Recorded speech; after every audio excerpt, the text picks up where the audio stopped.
Hello，大家好。我係 Rainbow 星嘅子，好耐冇見大家啦。咁最近咧得到一啲喺發夢入邊咧得到一啲啟示啦。咁多謝感謝宇宙啦，感謝師傅咧指導啦。咁要再重新踏上路咧去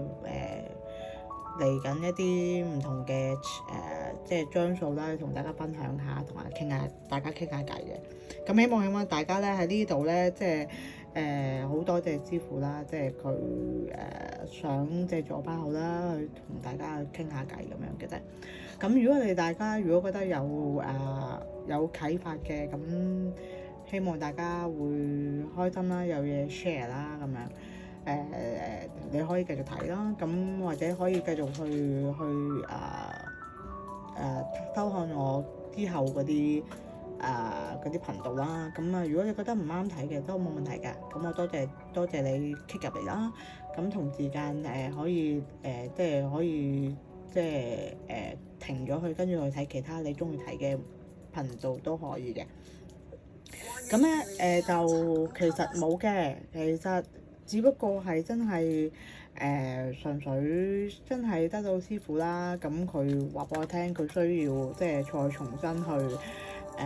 讓更加多人有唔同嘅即係腦震盪啦，讓大家可以有個新嘅唔同嘅角度去睇好多嘢咁解嘅啫。咁我其實都冇咩 topic 嘅，咁其實每一次講嘅都係隨住嗰刻嘅感覺去講俾大家聽，咁應該咁樣係會比較多謝師傅嘅啟示咁樣咯。咁今集咧最想講嘅咧就係、可能有啲人咧，即係2025年咧有好多唔同嘅想法，因為有啲人咧會覺得今年係一個好動盪嘅一年啦，好唔定嘅一年啦。今年有好多天災啦、人禍啦、病菌啦，都會喺唔同嘅地方出現啦，咁令到人心惶惶啦，令到好多嘢都個人都會比較焦慮啦。咁我聽過有啲朋友咧，佢曾經想過話，因為咁樣去了結自己嘅生命，都有聽過嘅。咁亦都有啲人咧，有好多唔同活在焦慮入邊啦。咁都驅使我究竟即係咪應該要重新去拍一啲片啦，去大家分享下我嘅啟發啦，或者一啲嘅感想，都係咁嘅原因嘅啫。咁其實一路以嚟咧，即係我哋其實好感謝宇宙嘅，因為宇宙咧其實一路以嚟咧都即係我對呢件事即係2025年咧嘅睇法咧就係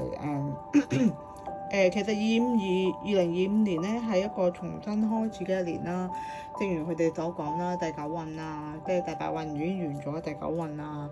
有啲人就會講呢個第五維度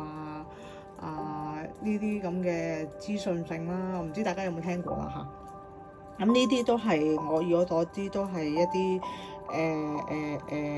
有嘅資料嚟嘅。咁但係同時間咧，可能即係指導靈或者係師傅咧，想我同大家講咧，就係其實可能你聽到咧，就係今年有好多啲天災人禍考驗啊，呢啲咁嘅嘢啦。但係其實咧，如果回心一諗咧，其實呢啲係上天俾我哋嘅禮物嚟嘅。因為每一個人咧，佢嘅人生道路咧都有佢自己嘅軌跡嘅。因為其實每一個人咧，佢人生投身落嚟做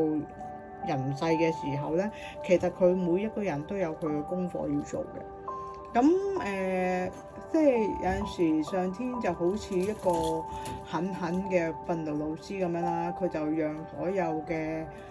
天災人禍啦，讓大家有喺呢啲咁嘅事情上面咧有所啟發，有所提升，有咗去內觀下自己咧，究竟喺呢啲咁嘅即係我哋所謂嘅世界末日入邊，究竟自己想要啲乜嘢咧？究竟我哋人生嘅軌跡係想要啲乜嘢咧？其實人生入邊咧，其實好多時候咧，其實我生老病死都係必經嘅階段嚟㗎。可能就算我有啲人80歲命，有啲人係70歲命，有啲人100歲命咁樣，有啲人可能或者40咁樣。其實每一個人嘅壽命咧都會有一日會終結嘅。咁可能上天就係只係喺呢個咁奇妙嘅時間入邊咧，讓我哋好好地有一個反思，係究竟我哋人生喺地球有呢個肉體嘅時候，我哋可以為我哋人生，為咗我哋家族，為咗呢個世界，或者呢個業力入邊做啲乜嘢咧？咁佢係好狠地，即係佢係一個好好嘅慈悲嘅老師，亦都係一個好狠心嘅一個呢個訓導老師嚟嘅。咁佢係讓我哋咧係好狠地，因為面對呢啲咁嘅災難同埋一個焦慮嘅時候咧，會讓我哋希望我哋藉著呢個位置咧，去反思自己內心咧，究竟我哋真正內心喺無悔嘅係乜嘢，想做嘅係乜嘢。咁亦都係因為呢樣嘢，佢亦都係讓我去覺知究竟我有啲乜嘢未做啦。咁有啲乜嘢係應該要做翻落去。咁我覺得我有樣嘢未做，就係其實可能我未，即係佢一路以嚟都有個啟發，就係我將我嘅去俾我嘅靈感去分享俾大家。咁呢樣嘢我覺得係一路以嚟都係好怠慢啦，即係唔好意思啦，即係好怠慢地做呢件事。咁今日我願意，即係對於我嚟講都係一個大挑戰嚟嘅。咁我願意去冒險呢樣嘢啦，去分享我嘅靈感，或者分享我嘅收到嘅資訊咁樣嘅。咁唔好講呢樣嘢啦。咁但係其實就係講緊咧，有好多時候咧，人咧其實如果當你清楚你內心想要啲乜嘢嘅時候咧，你咧好多時候都會見到一條出路。但係通常咧，人咧好多時候未見到一啲出路，未清楚內心嘅時候咧，咁每一個人咧嘅守護靈啦，或者個守護神咧，都會讓佢去唔同嘅際遇入邊咧，去讓你有所反思嘅，或者可能係一啲嘢好停滯不前啦，你想要嘅嘢就係得唔到啦。咁可能我以前有講過叫做咩叫做夢想成真或者加俾人哋白得嘅，但係呢啲其實去到如果你未去內心，你要清楚想要啲乜嘢嘅時候咧，其實嗰啲嘢，嗰啲所謂嘅我哋所謂嘅魔法咧，都唔會有效嘅。真正你有啲嘢，你必須要真正去面對嘅時候咧，你先會有一個新嘅出路。咁其實正又係咁啦，所以我自己都去面對自己啦，同時間去做呢個廣播啦，係啦。咁呢個廣播其實就唔係話為咗賺錢或者乜嘢，係為咗真係我呢個佢哋俾我嘅功課，我要去履行嘅一件事嚟嘅。咁最重要嘅係，我想講係咪2025年係啲乜嘢咧？2025年咧，其實我收到嘅學習係嘅資訊咧，就係其實2025年係一個新嘅開始嚟嘅。咁可能有啲人會覺得喂，西關末日啦，係嘅。以我所知係佢哋係有好多嘅普查啦，好多嘅統計啦，佢好多嘅計，即係好多嘅因果法則嘅數據咧，會知道邊度係佢哋每一個人嘅個軌道喺邊度嘅。但係我覺得最終去到咩軌道都好咧，其實只要你內心搞清楚你內心嗰個軌跡，內心見到光芒嘅時候咧，就算個軌跡係點樣都好咧，你都會知道，你就會有靈感，你下一步應該點樣做。咁所以2025年咧係一個好大嘅推動力咧，讓大家去睇清楚究竟我哋內心想要啲乜嘢，究竟我哋內心有啲乜嘢使命未做啦，我哋有冇啲嘢係説話未同屋企人講啦，或者我哋有冇啲嘢其實有好多嘢你嘅內心未表白啦，或者係你內心有一啲夢想未做，想去做啦。呢啲都係讓每一個人喺2025年入邊咧，應該係好好地去一個機會去同自己好好地去溝通。咁當其實每一個人好溝通嘅時候，會出現咗啲乜嘢，會有啲乜嘢，可能你會好多迷茫㗎。究竟真正想要係啲乜嘢咧？咁樣其實每一個人嘅答案都唔同。只要你嗰個答案係對你有益而唔傷害人嘅話咧，其實對於因果法則嚟講，其實係冇犯規嘅一個個規限喺度。咁只要其實，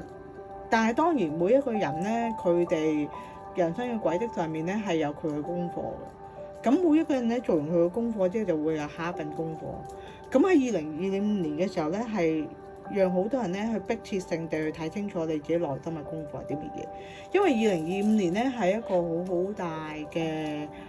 上升期啦，好大嘅關口期啦。咁讓大家去睇清楚究竟即係內觀自己嘅。咁可能之後做之後唔知幾集咧，我會講開每人嘅內觀啦，即係喺我咁有啲經驗嘅情況之下，我見到係啲乜嘢。咁其實所以嗰啲就另後再講啦。咁但係我希望喺2025年嘅時候，大家聽咗有緣人聽到我哋呢個廣播嘅時候咧，都希望大家靜心落嚟去聽一聽，究竟你內心有啲咩未做，咁讓自己無悔地。因為其實當你活在當下，活在你個內心同你個內心一齊嘅時候咧，你嘅焦慮同埋你嘅不安咧係會慢慢地離開嘅。因為喺過去活在過去咧，會有好多嘢嘅唔開心；活在將來會有好多憂慮同埋擔心。但係活在而家咧，喺呢個環境入邊嘅時候咧，你就會只係同你個心一齊，同你個靈魂一齊，咁你就會揾到你自己想要嘅嘢。咁呢個嘅當嗰刻嘅能量係應該係最高，同埋你只可以捉住自己呢刻去活出將來。咁每一步咁樣去踏實去活出將來咧，你就會踏入一個新嘅軌跡。但係如果當你去不停去諗之後，你思考你以後嘅嘢嘅時候咧，究竟你不安嗰啲不明朗因素嘅時候咧，好多時候人咧就會去咗焦慮，去咗頭腦上面啦，會去咗你唔知應該要做啲咩嘅上面，咁就會錯過咗你能量最高嘅情況，會錯過咗你可以改變將來嘅一個時刻。我希望今日咧，即係有緣嘅你啦，可能喺我啲咁短嘅10零20分鐘入邊咧，聽到你想要嘅嘢啦。咁希望每一個人都可以喺你哋心靈上面，喺一個不安嘅情況之下揾到你哋嘅曙光。可能其實好多時候柳暗花明就一村噶啦。咁希望每一個有緣聽到我呢個分享嘅人都可以喺你生命入邊揾更多，每一刻都揾到你嘅希望同埋曙光。好，拜拜，下次再見。